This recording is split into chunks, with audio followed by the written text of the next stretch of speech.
Assalamualaikum warahmatullahi wabarakatuh. Bismillahirrahmanirrahim. Alhamdulillahirabbil alamin. Wassalatu wassalamu ala asyrofil anbiya'i wal mursalin sayyidina Muhammadin wa ala alihi wa sahbihi ajma'in, amma ba'du. Faqad Allah Ta'ala fil Qur'anil Karim. A'udzu billahi minasy syaithanir rajim.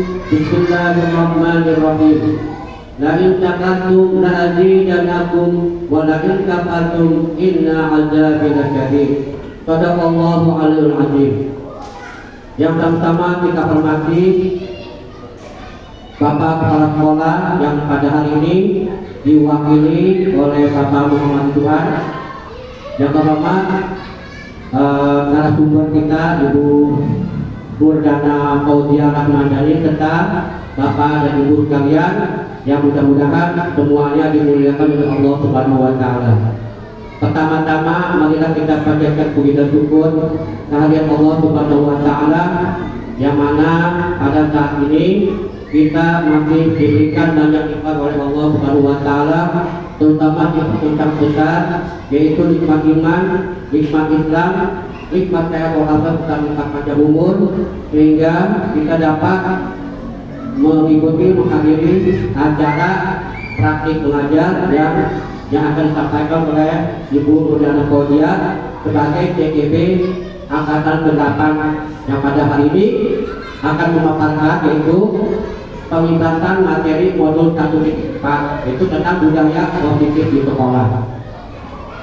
Salawat dan salam kami kita sampaikan kepada junjungan kita Nabi besar Muhammad SAW, para keluarga, para sahabat yang telah membawa kita dari alam yang gelap kepada alam yang terang benderang.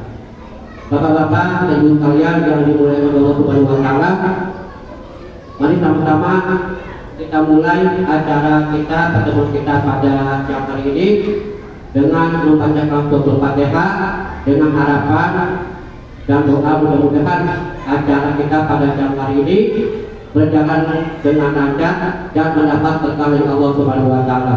Ala hadiniya wa ala al-salihah wa ila Nabi Mustafa sallallahu alaihi wasallam. Al-Fatihah.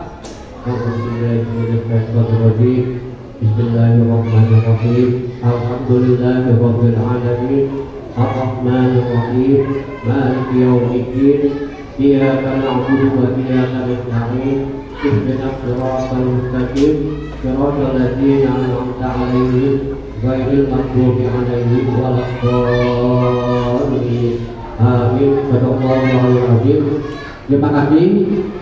Untuk acara selanjutnya yaitu sambutan dari Bapak Kepala Sekolah yang pada hari ini diwakili oleh Bapak Muhammad Iwan.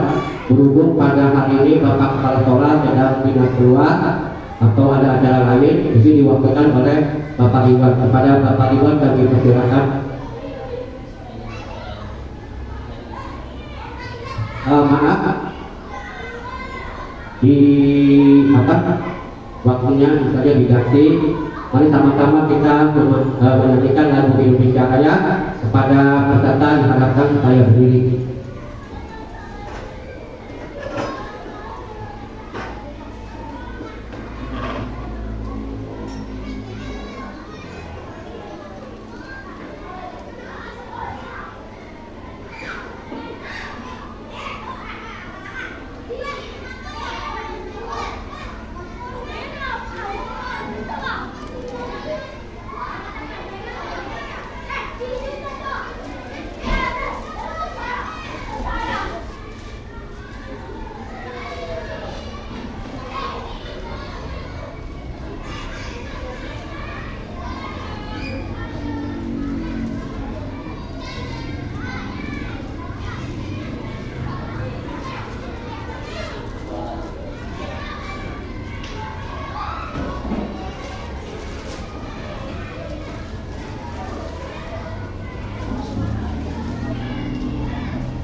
padanya untuk Indonesia Raya. Indonesia Raya, merdeka tanahku, negeriku yang ku cinta.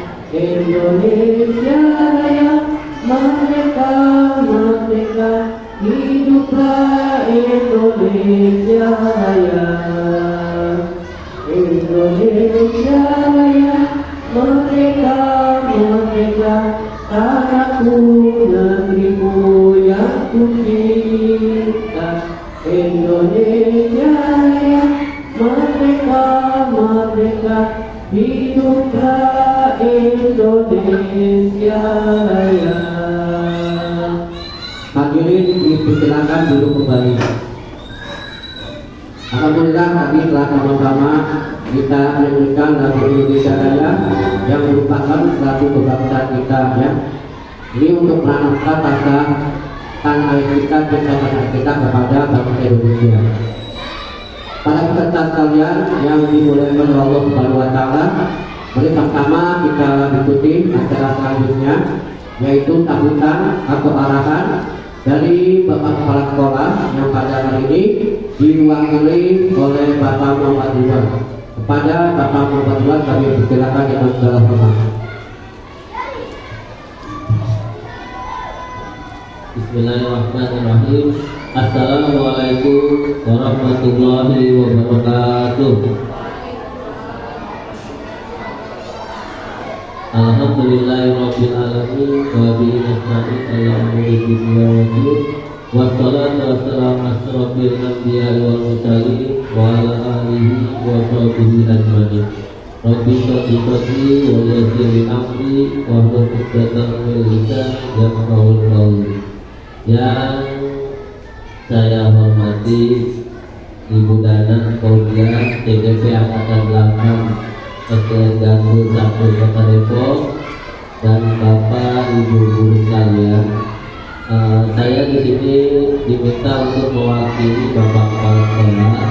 Bapak Kepala Sekolah mengucapkan mohon maaf yang sebesar-besarnya sekiranya Bapak Kepala Sekolah akan menghadiri acara ini, tapi karena ada kegiatan kedinasan yang tidak bisa ditinggalkan yaitu harus dihadiri oleh beliau, maka beliau melimpahkan saya untuk menyampaikan sepatah dua patah tentang kegiatan pada hari ini.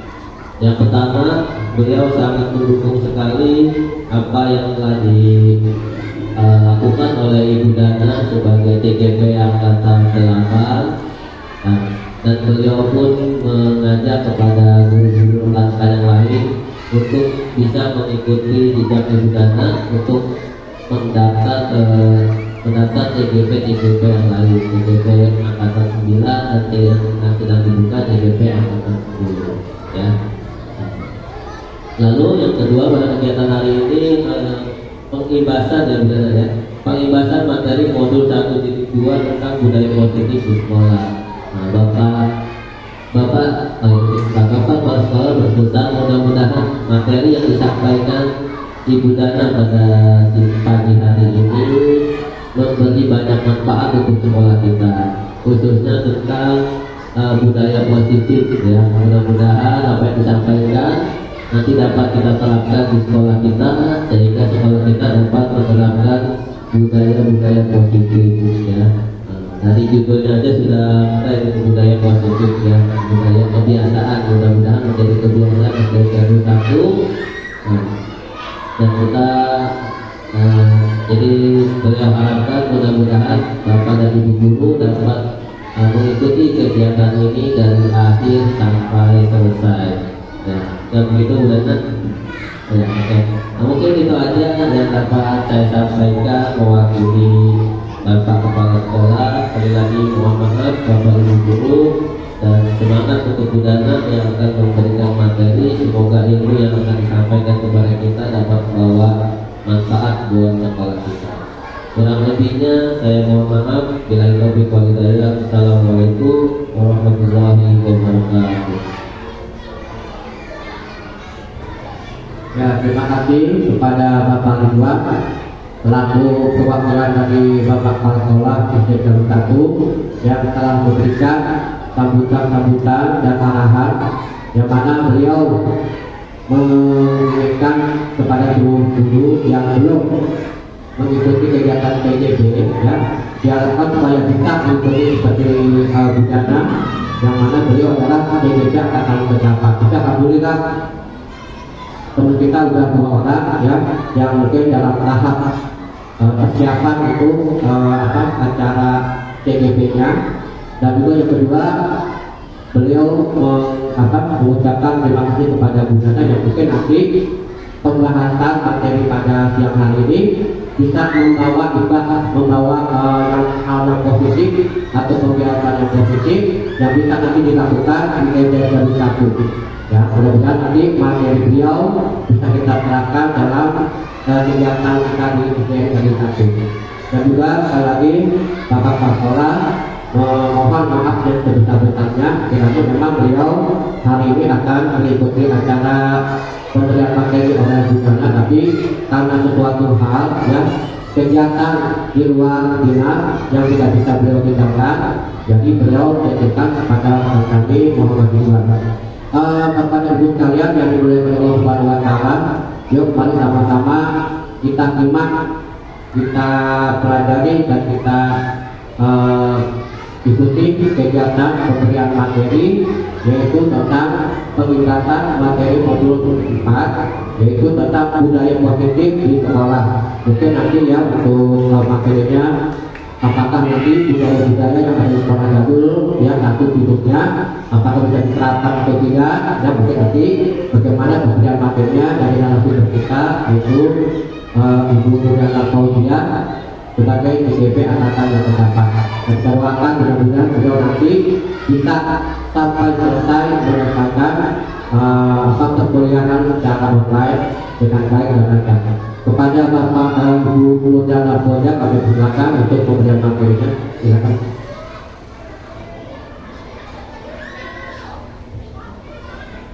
Assalamualaikum warahmatullahi wabarakatuh. Terima kasih kepada Bapak Sarifullah selaku moderator.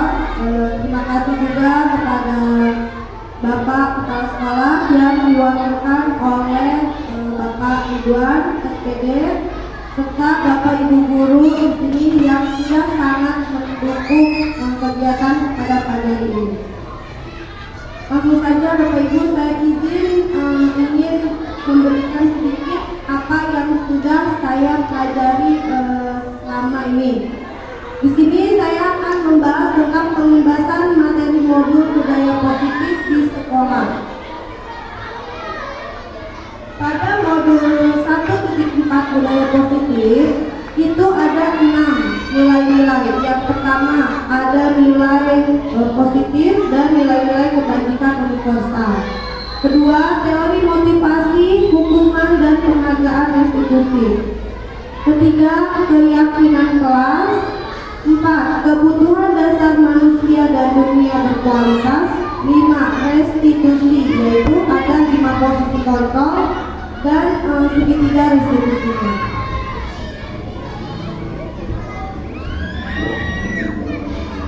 Sebelum lanjut, di sini ada pertanyaan pemantik. Apakah Bapak atau Ibu guru setuju dengan pernyataan ini? Hukuman dapat mendisiplinkan anak. Gimana? Setuju nggak? Pak Sarif setuju? Berarti itu Pak Sarif setuju dengan hukuman dapat mendisiplinkan anak. Kedua, pemberian hukuman dengan hal positif seperti membaca atau membersihkan halaman sekolah dapat meningkatkan disiplin anak. Gimana? Setuju Bapak Ibu? Setuju? Setuju. Ketiga, memberi penghargaan dapat meningkatkan motivasi belajar anak. Setuju. Oh, berarti dari ketiga pernyataan ini Bapak Ibu setuju dengan jawabannya setuju.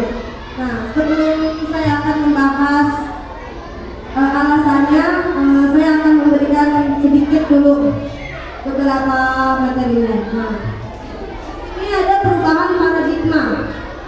Coba Bapak Ibu bisa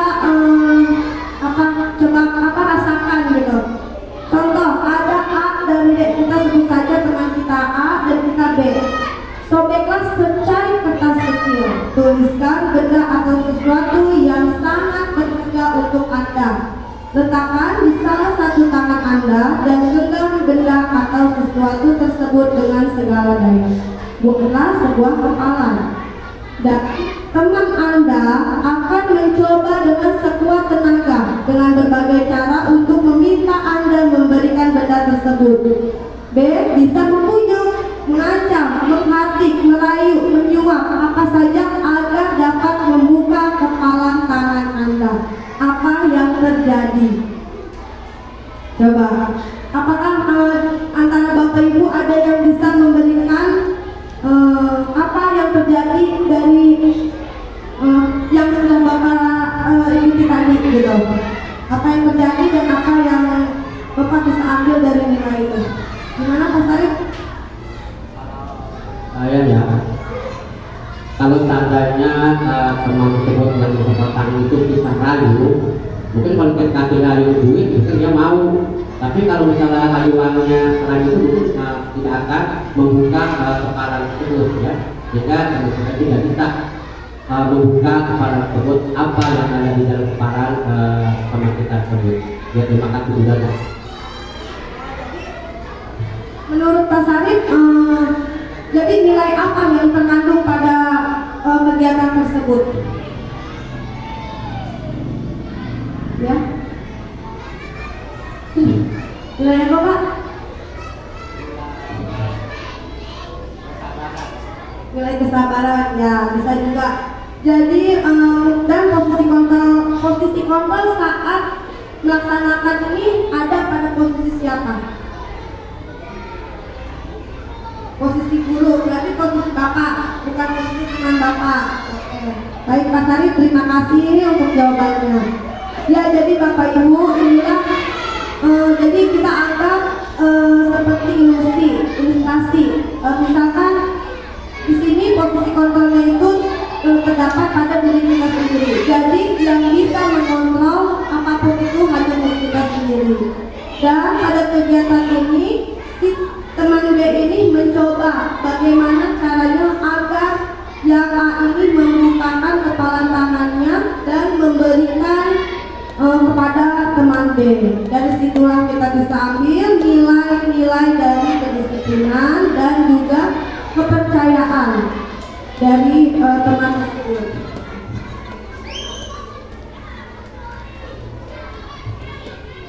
Perubahan paradigma stimulus respon teori kontrol. Siapa sesungguhnya yang memiliki kontrol? Biasanya pada kita itu sudah terbiasa dengan stimulus respon. Misalkan kita bisa mencoba mengubah orang agar berpandangan sama dengan kita. Tetapi teori kontrol saat ini kita hanya bisa berusaha memahami pandangan orang lain tentang dunia. Stimulus respon yang kedua, perilaku buruk dilihat sebagai suatu kesalahan. Nah, saat ini teori kontrolnya semua perilaku memiliki tujuan. Walaupun perilakunya buruk, tetapi tetap saja memiliki tujuan. Yang ketiga, orang lain bisa mengontrol saya. Itu sudah tentu salah. Teori kontrol saat ini hanya Anda yang bisa mengontrol diri Anda sendiri. Selanjutnya, saya bisa mengontrol orang lain. Teori kontrolnya Anda tidak mungkin bisa untuk mengontrol orang lain. Seperti itu.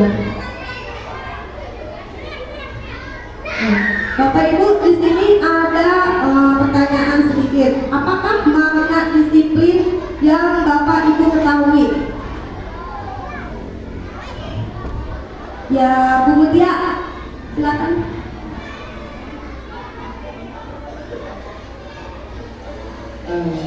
Kalau untuk disiplin yang saya ketahui adalah orang yang taat pada aturan.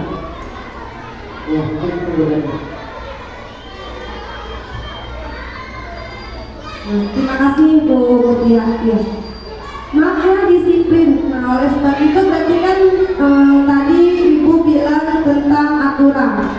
Ya, disiplin itu pasti selalu terkait kaitannya tentang aturan, tata tertib, gitu kan. Nah, di sini saya akan memberikan penjelasan sedikit tentang apa itu makna disiplin. Disiplin itu berasal dari bahasa Latin yang artinya belajar. Disiplin itu membuat orang menjadi potensinya menuju sebuah tujuan apa yang dia hargai. Namun dalam budaya kita, makna kata disiplin telah berubah menjadi sesuatu yang dilakukan seseorang pada orang lain untuk mendapatkan kepatuhan. Kecenderungan umumnya adalah menghubungkan kata disiplin dengan ketidaknyamanan, bukan dengan apa yang kita hargai atau pencapaian suatu tujuan mulia. Gitu. Nah, sebenarnya gini,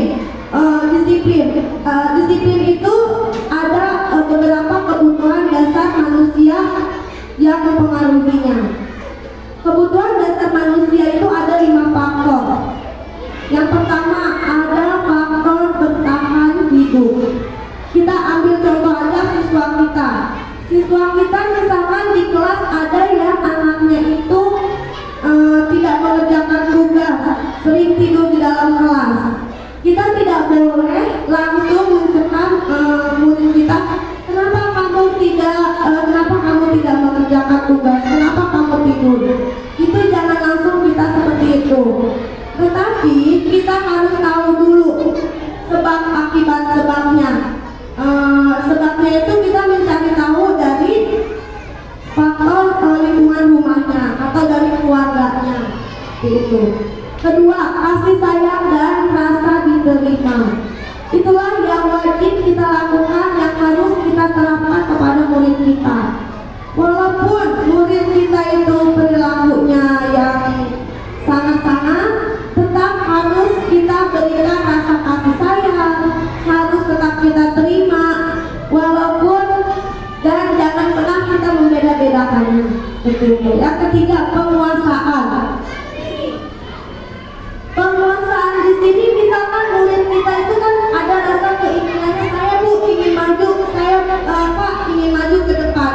Jadi rasa ingin dia menguasai, rasa ingin dia kayak ini saya bisa seperti itu. Nah, itu harus benar-benar kita hargai. Jangan kita cuekin aja, jangan kita tidak hiraukan seperti itu. Keempat, kebebasan.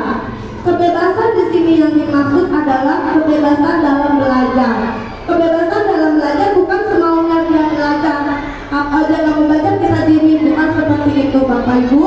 Tetapi kebebasan kayak misalkan kebebasan itu ada anak yang bisa menerima pembelajarannya itu dengan visual, audiovisual atau kinestetik. Seperti itu. Jangan contohnya anak yang kinestetik dia diberi cerita diberi tentang visual gitu. Otomatis kan anak yang kinestetik ini merasa tidak merasa kurang senang dengan cara pembelajaran visual tersebut gitu. Dan yang kelima, kesenangan yaitu memang di dalam kelas itu tujuannya adalah untuk belajar. Tetapi kita sebagai pendidik pentingnya ice breaking di dalam pembelajaran itu yang ini. Karena termasuk kebutuhan dasar manusia dan kesenangan juga termasuk kebutuhan dasar dari murid-murid kita di dalam kelas. Contohnya, berilah kita di dalam kegiatan inti, di dalam kegiatan inti pembelajaran, seringkanlah waktu 5 menit untuk kita bernyanyi bersama murid-murid, bersama anak-anak yang lainnya, atau melaksanakan ice breaking agar kesenangan yang ada di dalam tubuh anak-anak itu muncul kembali seperti itu.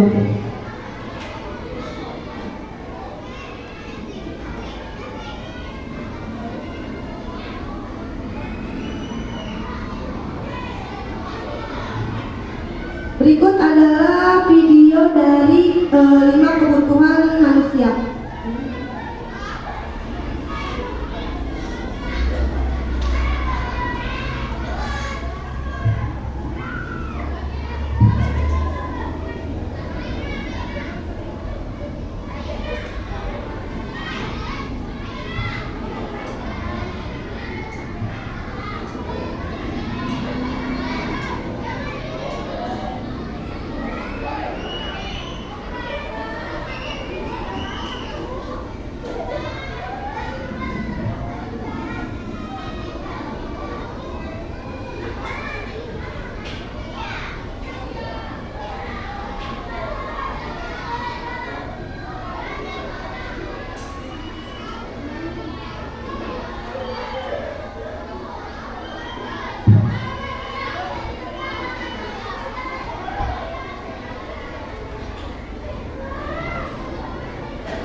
bahagia Ibu dan Bapak guru hebat.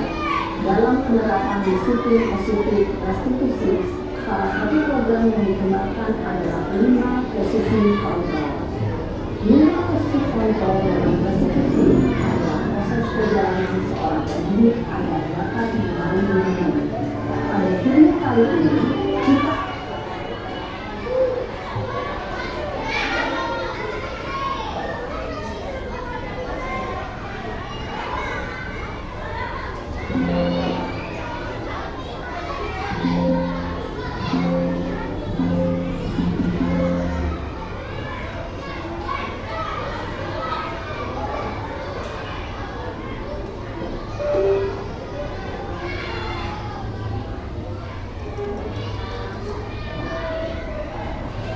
adalah proses perjalanan seorang pendidik agar dapat mengenali dirinya.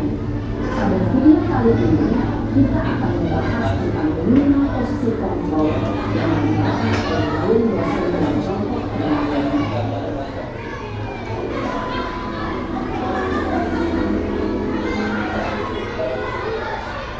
5 posisi kontrol itu adalah 1. Posisi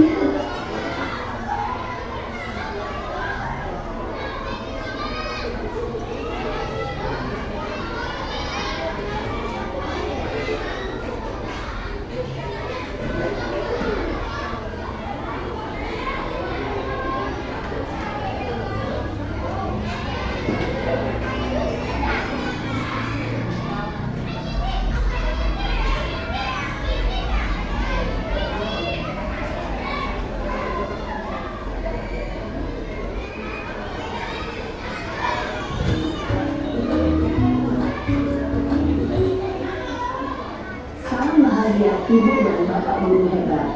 Dalam penerapan disiplin positif restitusi, salah satu program yang dikembangkan adalah 5 posisi kontrol.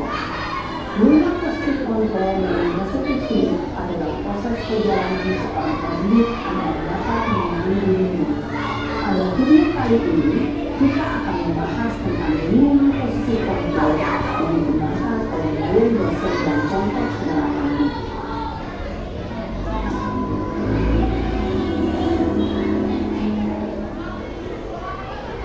5 posisi kontrol itu adalah 1.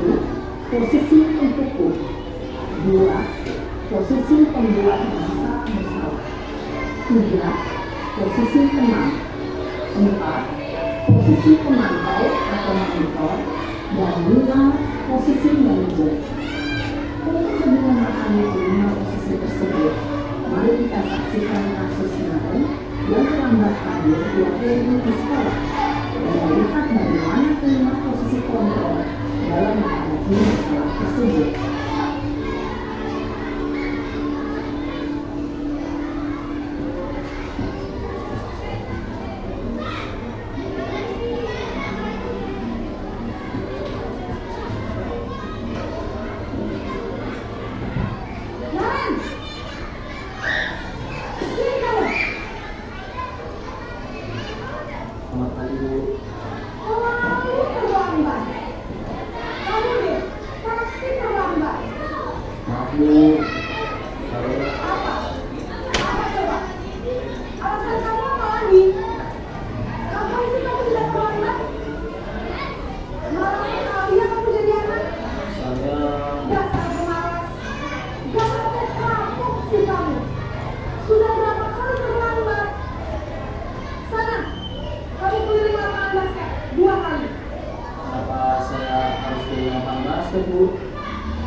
Posisi hukum biasanya berbicara dengan nada tinggi, menghadut, menunjuk-nunjuk, menyakiti, dan menyindir. Hukuman bisa berupa fisik maupun psikis. Ibu dan bapak guru hebat. Dampak yang terjadi pada murid ketika murid berada pada posisi terhukum adalah murid cenderung akan memberontak, bahkan untuk kamu Indah.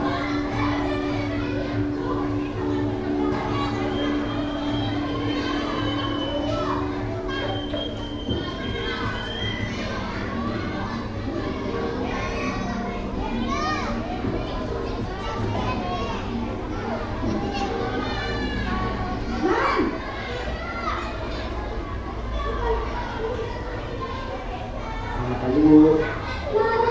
Naren, kamu kenapa terlambat lagi nak? Ya Tuhan Naren, kamu senang ya bikin ini susah ya? Kalau kamu terlambat lagi, nanti ini yang berguna kepala sekolah nak. Disangka ibu tidak bisa menghina kamu. Duh, gimana ini? Maaf Bu. Duh, Gusti Naren, kamu suka ya kalau ibu berguna kepala sekolah? Terus, sekarang ini harus tulis apa yang ibu absen? Ini kamu sudah sering terlambat loh. Ibu harus apa coba? Maaf Bu. Maaf sekali. Ya sudah, lain kali jangan bikin ibu salah lagi anak ya. Ibu tidak akan kuat lagi kalau kamu begini terus. Bisa jantungan kalau ibu keburu bapak kelas sekolah. Sekarang cepat kelas. Maaf ya Bu. Maaf sekali. Posisi pembuat rasa bersalah berbicara dengan nada tenang, cenderung menunduk. Namun kata-kata yang diutarakan membuat murid merasa menjadi orang yang gagal, memandang buruk dirinya sendiri, merasa tidak berharga, dan tidak sanggup membahagiakan orang lain. Ketika guru mengambil posisi pembuat rasa bersalah, murid akan menganggap dirinya yang salah dan ia akan meminta kondisi negatif tersebut di dalam dirinya.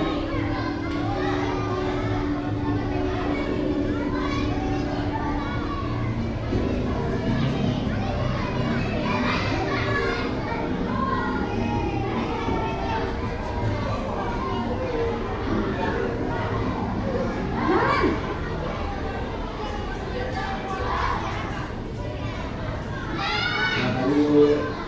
Wah, sudah jam berapa nih nak? Terlambat lagi ya sayang. Iya Bu. Tadi ibu saya belum membawakan saya Bu.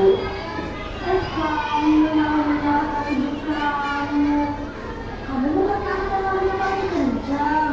Kok terlambat sih? Iya Bu. Saya memang mau balik tadi. Jadi biarpun saya lagi kencang, tetap dari sini ya Bu. Ya sudah sayang. Nanti lain kali larinya lebih kencang lagi ya. Biar gak terlambat lagi. Bikin senang ibu. Demi ibu. Bisa kan? Bisa Bu. Ya sudah sama masuk kelas. Ibu beresin urusan absen kamu. Kamu ini ada saja. Dalam aksi tenang, guru berbicara dengan nada suara ramah, akrab, cenderung bersenda gurau untuk menjaga suasana tetap santai. Murid akan merasa senang, aman, dan akrab dengan guru. Identitas yang tercipta adalah identitas sukses atau berhasil. Namun, perlu diingat, karena ini masih dari eksternal, maka ada faktor ketergantungan dari murid kepada orang tertentu. Di sini, guru absennya, sehingga berlalu waktu, murid bisa berperilaku baik, namun itu kepada orang tertentu saja.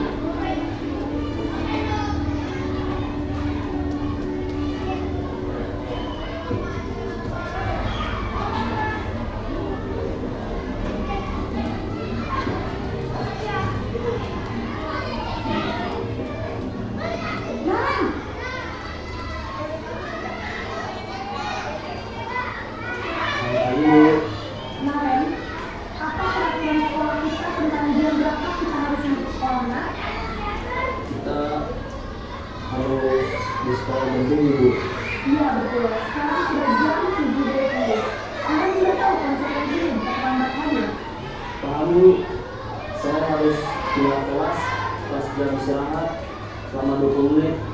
Iya benar, kan saya yang sini demikian.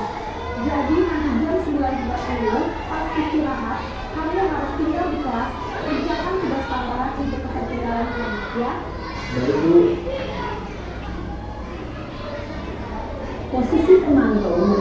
melakukan penghitungan atau data untuk mengontrol murid. Guru mengarahkan murid berdasarkan peraturan dan konsekuensi. Seorang pemantau menunjukkan bahasa tubuh dan ekspresi wajah yang datar dan penuh formal.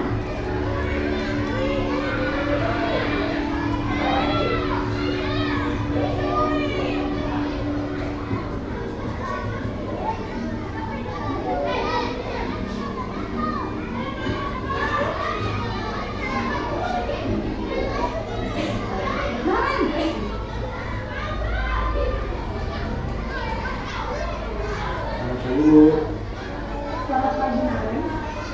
Maaf Bu, saya terlambat. Iya, sekarang masuknya jam 7, sekarang sudah jam 7.20. Jadi sekarang bagaimana, Naren? Maaf Bu, saya lupa salam saya semalam. Baiklah, menurut kamu, keyakinan sekolahnya apa yang perlu kamu tingkatkan? Dari diri sendiri dan orang lain mungkin ya Bu. Setuju. Jadi, apakah Naren meyakini prinsip saling menghormati tersebut? Iya Bu, saya mengertinya.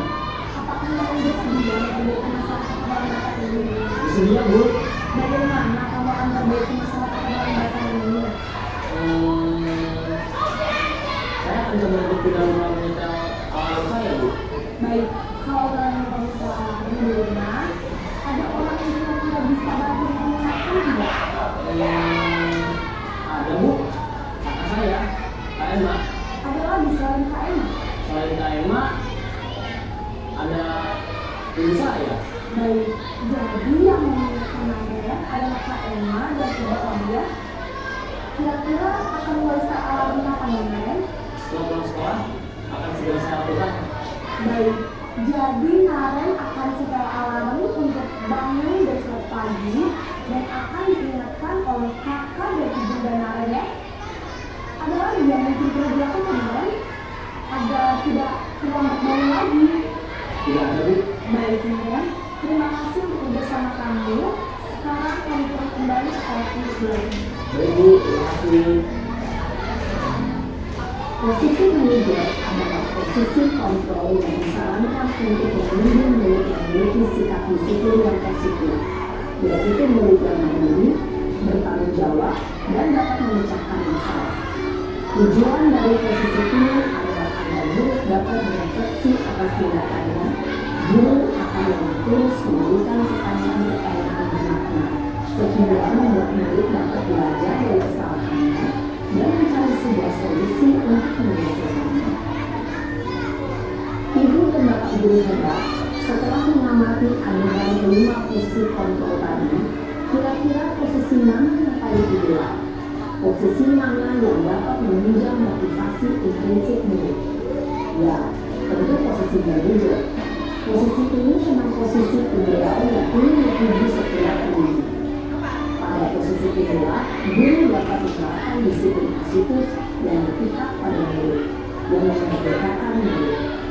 Perjalanan seorang pendidik tentunya tidak mudah untuk sampai pada posisi seorang manajer. Namun, tujuan kita pasti, yaitu menciptakan murid-murid yang mandiri, merdeka, dan bertanggung jawab. Semoga penggambaran 5 posisi kontrol yang telah diperlihatkan ini dapat menjadi ajar refleksi bagi kita semua agar dapat terus memasak dan menerapkan disiplin positif yang memerdekakan murid. Mari terus berlatih dan bersemangat. Selamat menerapkan. Salam dan bahagia Ibu dan Bapak Guru hebat.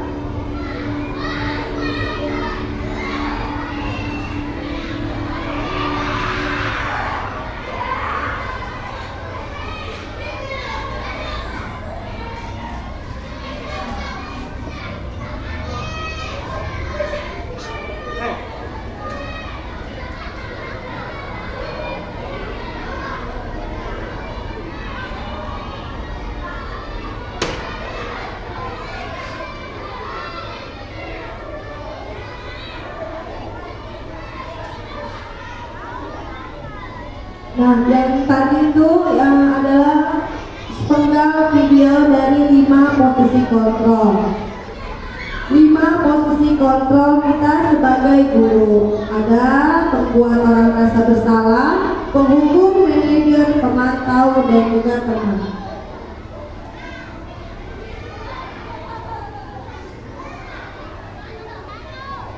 Ini saya sedikit ulangi lagi. Contoh dari penghukum, misalnya, kalau kamu tidak melakukannya, awas ya, rasakan. Nah, itu adalah posisi kita sebagai penghukum. Kemudian, kamu seharusnya sudah tahu ibu lelah sekali mengatakannya. Itu stres. Nah, itu adalah membuat orang merasa bersalah. Kalau posisi kita sebagai teman, ayolah lakukan demi ibu. Masa kamu tidak mau, ingat, ibu tidak pernah membantu. Sebagai pemantau, apa peraturannya? Dan juga terakhir sebagai manajer, apa yang kita yakini? Apa yang bisa kamu kerjakan untuk memperbaiki masalah ini? Itu adalah 5 posisi kontrol kita sebagai pendidik. Selanjutnya ada pertanyaan. Posisi kontrol apakah aku? Saya kecewa sekali dengan kamu. Berarti ini termasuk posisi kontrol yang mana? Ya, kan?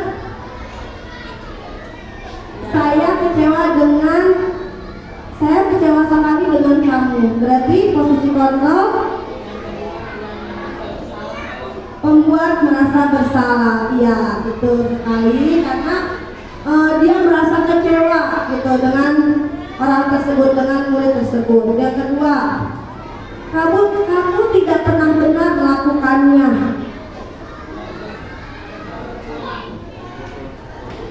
Penghukum, iya betul sekali. Ini sebagai penghukum. Nah, ini sebenarnya kalau yang anaknya sensitif, itu sampai 8 pun akan diingat, karena ada kata-katanya tidak pernah benar. Jadi sebagai seorang pendidik, kita harus benar-benar menjaga dimana jangan sampai ucapan dari kita dapat menyakiti perasaan dari murid kita. Selanjutnya, apa rencanamu untuk menyelesaikan masalah ini? Ya, sebagai manajer, ya betul Pak, karena di sini ada masalah dan ada solusinya, seperti itu. Ayolah lakukan demi bapak atau ibu ya, sebagai teman. Kamu tidak pernah mendapatkan nilai jika kamu tidak pernah mengerjakan tugas. Posisi kontrol sebagai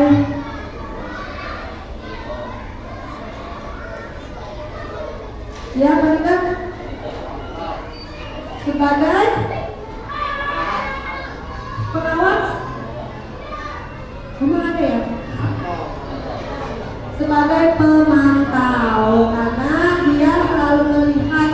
Jadi kalau anak ini tidak mengerjakan tugas, ya dia tidak dapat nilai. Ya.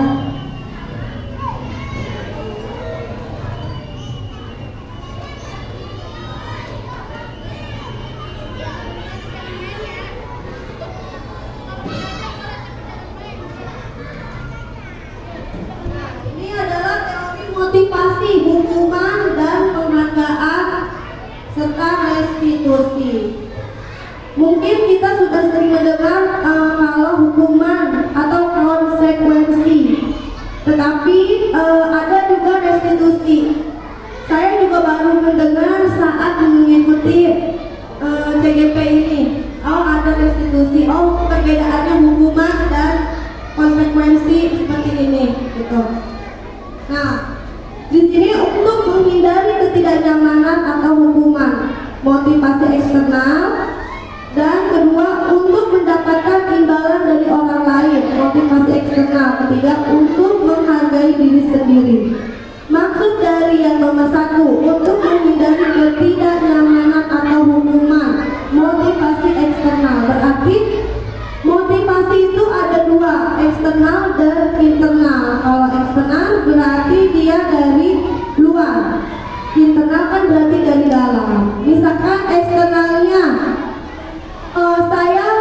jika saya tidak mengikuti upacara bendera, tidak berpakaian lengkap, tidak memakai topi, tidak memakai dasi, berarti sudah pasti ada hukumannya. Misalkan hukumannya dijemur. Nah, itu adalah salah satu bukan motivasi internal, tetapi motivasi eksternal, karena bukan dari kesadaran dia, karena takut akan hukuman, jadi dia melakukannya. Gitu. Yang kedua, untuk mendapatkan imbalan dari orang lain. Nah, Bapak Ibu, kalau kita sekarang di sini saya sudah sedikit memahami. Jadi kita di kelas itu, misalkan, ayo anak-anak, siapa yang bisa maju, ibu akan berikan hadiah. Nah, seperti itu tidak dibenarkan. Kenapa? Karena itu bukan motivasi internal, motivasi eksternal. Jadi anak mau maju itu karena ada imbalannya, seperti itu. Yang ketiga, untuk menghargai diri sendiri. Misalnya menghargai diri sendiri, siswa itu jika kita tidak melihat, tidak kita kasih imbalan, tidak kasih hukuman, mereka akan sadar. Misalnya membuang, dia melihat sampah, dia akan membuangnya sendiri, seperti itu.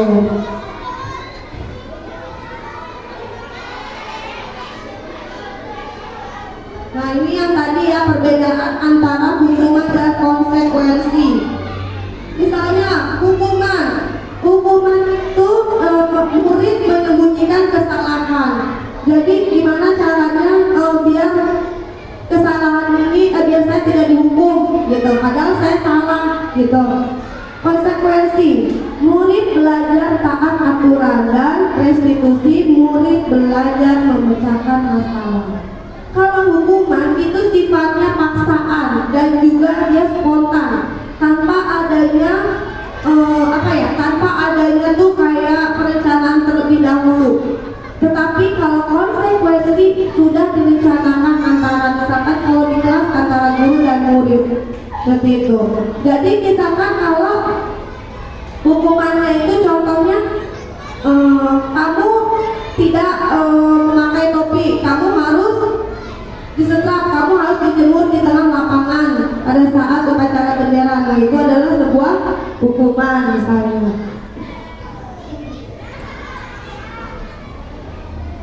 Nah, di sini adalah perbedaan antara hukuman dan konsekuensi. Contohnya membuat anak sakit, hukuman fisik maupun hati untuk jangka waktu yang lama. Nah, kayak misalkan fisik, contohnya kalau kamu tidak mengerjakan tugas, kamu lari di tengah lapangan 10 putaran, berarti itu termasuk dengan hukuman fisik. Kalau hukuman hati, kamu kenapa nggak pernah benar, selalu salah mengerjakan soalnya, itu termasuk dari hukuman hati. Dan hukuman hati itu bisa kita ingat sampai kapanpun. Jadi ya kita harus bicara hati-hati gitu kepada murid-murid kita. Nah, di sini ada beberapa pertanyaan sedikit. Mencatat 100 kali di dalam buku kalimat, saya tidak akan terlambat lagi karena terlambat ke sekolah. Ini termasuk hukuman atau konsekuensi? Ya, misalnya hukuman, ya betul. Yang kedua, termasuk Pak Ridwan, hukuman karena dia mengelilingi lapangan basket 2 kali karena terlambat hadir ke sekolah. Yang ketiga, ya Bu, murid diminta untuk push up 15 kali karena tidak menggunakan masker ke sekolah. Hukuman, menggantikan kertas tugas teman yang telah dicoret-coret. Konsekuensi, karena ada murid yang mencoret-coret dan dia konsekuensinya harus menggantikan kertas tugas teman tersebut. Selanjutnya, membersihkan tumpahan air di meja tulis karena tersenggol pada saat belajar. Konsekuensi, murid disuruh untuk tidak mengenakan sepatu seharian di sekolah, tidak mengenakan sepatu hitam. Gimana? Murid disuruh untuk tidak mengenakan sepatu seharian di sekolah karena tidak mengenakan sepatu hitam. Konsekuensi apa hukuman Pak? Hukuman Bapak Ibu, karena dia hukuman karena kan dia tidak menggunakan sepatu hitam, sedangkan di situ kan sudah ya, jadi ibaratnya kayak spontan gitu Pak. Gurunya, kamu mau pakai sepatu hitam, ya udah kamu berarti seharian gak usah pakai sepatu gitu. Lari mengelilingi lapangan basket 2 kali karena terlambat 10 menit untuk pelajaran PJOK. Itu konsekuensi, betul sekali.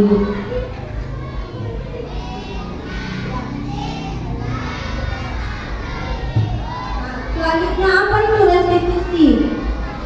Hukuman dan konsekuensi sudah sering kita dengar, tetapi di sini restitusi itu adalah proses menciptakan kondisi bagi murid untuk memperbaiki kesalahan mereka sehingga mereka bisa kembali pada kelompok mereka dengan karakter yang lebih kuat. Nah, ini yang tadi ya Bapak Ibu perbedaannya. Nah, lanjut kita ke keyakinan kelas. Mengapa keyakinan kelas? Mengapa tidak peraturan kelas? Karena biasanya kita sebagai pendidik selalu lihat ada peraturan kelas, lihat ada tata tertib kelas. Nah, kenapa? Mengapa tidak peraturan kelas? Mengapa harus keyakinan kelas? Keyakinan kelas. Jadi di sini saya ambil contoh misalnya, mengapa kita memiliki peraturan harus menggunakan helm bila mengendarai kendaraan roda 2. Itu termasuk keyakinan atau peraturan.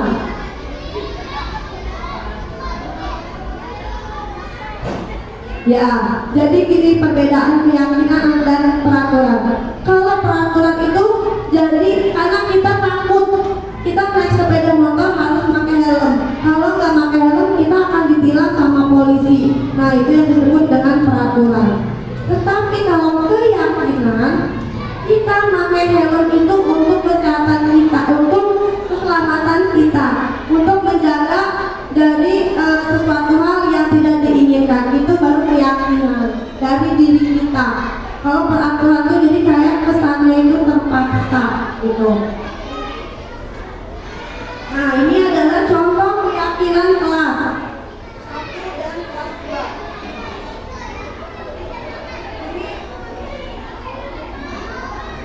Nah, keyakinan ini udah dibuat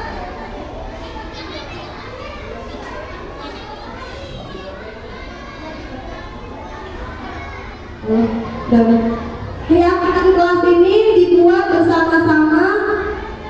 Pertama bisa nanti kalau Bapak mau membuat, Bapak Ibu mau membuat bisa menggunakan kertas. Nanti anak-anak apa yang anak-anak inginkan, seperti apa keyakinan kelas, seperti apa yang anak-anak inginkan, biarkan mereka mengungkapkannya sendiri. Tempel di depan, lalu nanti kita bisa buat bermacam-macam bentuknya sesuai yang kita inginkan.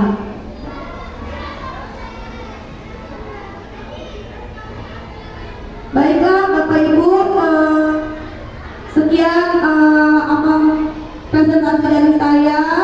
Mudah-mudahan dapat bermanfaat bagi kita semua. Apakah ada pertanyaan? Gak ada pertanyaan ya Bapak Ibu? Ya Pak Sarif. Assalamualaikum warahmatullahi wabarakatuh. Terima kasih kepada Ibu Yana yang telah menyampaikan materi ini begitu jelas dan begitu gamblang. Ini yang ingin saya tanyakan karena kebutuhan dasar. Ini saya kebutuhan dasar yang lima. Saya punya masalah. Itu anak kelas 1 di sekolah, misalnya dia nggak mau ngerjain tugas gitu. Sehingga tuh anak lari sana sini berupa sama temannya. Pada saat jam selesai itu anak ngerjain tugas. Ternyata setelah di rumah tugas yang tadi di sekolah itu dilimpahkan ke rumah, sehingga tugas ini banyak gitu sampai anak nangis belum. Nah, apa yang harus kita lakukan terhadap anak tersebut supaya di sekolah itu dia kalau tidak punya tugas harus bagaimana gitu, jangan sampai tugas itu ditugaskan ke rumah gitu sampai itu anaknya nangis gitu gimana? Baik Mas Arif, terima kasih pertanyaannya, yaitu jadi ada anak kelas 1, dia tidak pernah mau mengerjakan tugas di kelas, dia hanya menangis gitu di kelas itu, terus tugasnya dibawa ke rumah, dibebankan kepada orang tua. Jadi nah anak itu ya itu balik lagi ke kebutuhan dasar manusia yang 5 ini ya. Jadi kita sebagai pendidik harus benar-benar memahami kebutuhan dasar manusia ini. 5 ini gak boleh ada yang sampai terlewatkan. Kenapa anak itu bisa seperti itu? Berarti kita harus cari tahu. Yang pertama dari dalam diri dia, dari dalam lingkungan keluarganya dulu. Apa penyebabnya? Apa masalahnya sehingga anak bisa seperti ini gitu. Terus yang kedua, kita bisa menanyakannya kepada orang tuanya. Kita bisa dengan cara pendekatan, kasih sayang kepada anak tersebut. Ada apa masalahnya? Kenapa kamu bisa seperti ini? Gitu. Jadi membuat anak tersebut merasa merasa dia kasih sayang, mendapatkan kasih sayang. Kemudian namanya anak kelas 1 Pak, biasanya dari TK ke SD itu kan di TK itu dia benar-benar orang tua bisa kapan aja masuk gitu, benar-benar dia dibimbing kayak emang anak kecil gitu. Tapi kan di SD ini kita sedikit demi sedikit gitu biar anak terbiasa juga tanpa dihadirkan oleh orang tua gitu ya.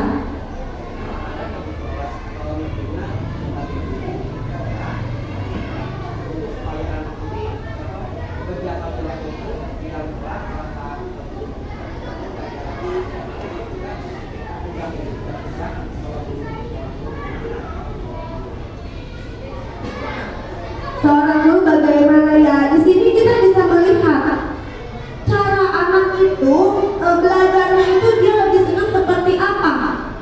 Seperti yang tadi sudah saya jelaskan, apa dia senang secara visual, audio, atau kinestetik.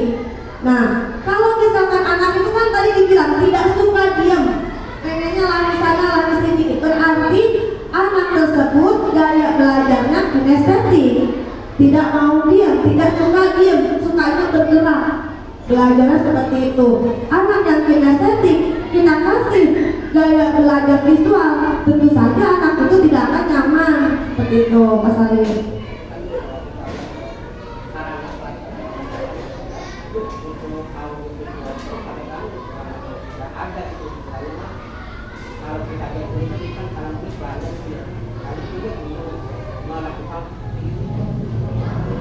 Untuk saat ini audiovisual sudah ada fasilitasnya ya Pak. Kita bisa menggunakan proyektor, laptop sekolah sudah menyediakan, proyektor sudah menyediakan, speaker sudah menyediakan, sound sudah menyediakan.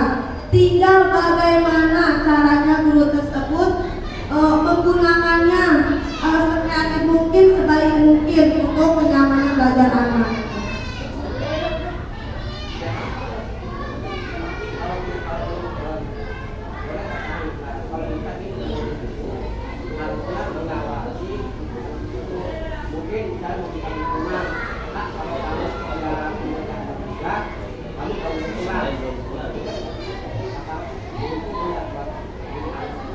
Nah, kembali lagi kepada yang tadi Pak Sarif, sebagai pendidik kita tidak boleh seperti itu. Jadi nanti anak itu kalau ya seperti yang tadi hukuman, nanti anak itu jadi tidak mendapatkan motivasi. Jadi bawaannya tuh dia akan melakukan sesuatu yang baik karena takut akan hukuman. Dia menutupi kesalahan pada diri dia. Nah itu tidak baik. Kesinilah tugas kita bagaimana agar siswa itu mempunyai motivasi dari dalam diri dia atau motivasi intrinsik. Itu yang perlu kita kembangkan di sekolah Darul 1 ini, seperti itu ya.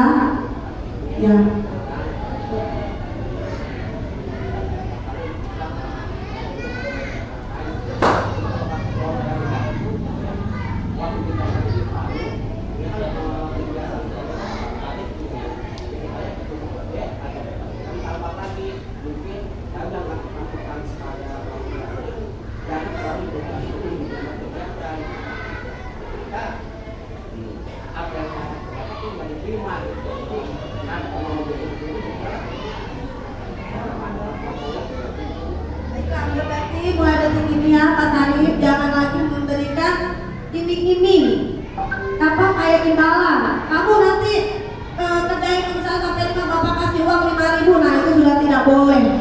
Itu bukan motivasi intrinsik tapi motivasi ekstrinsik, dan itu nanti akan kebiasaan. Jadi anak tidak akan melakukan hal yang baik kalau tidak ada imbalan, tidak ada hadiah gitu ya. Jadi itu tugas kita, bagaimana cara kita menumbuhkan motivasi intrinsik siswa gitu ya. Seperti itu ya. Udah, terima kasih Bapak Ibu kepala sekolah, Pak Ridwan sudah memberikan waktunya untuk mengikuti kegiatan ini. Wassalamualaikum warahmatullahi wabarakatuh.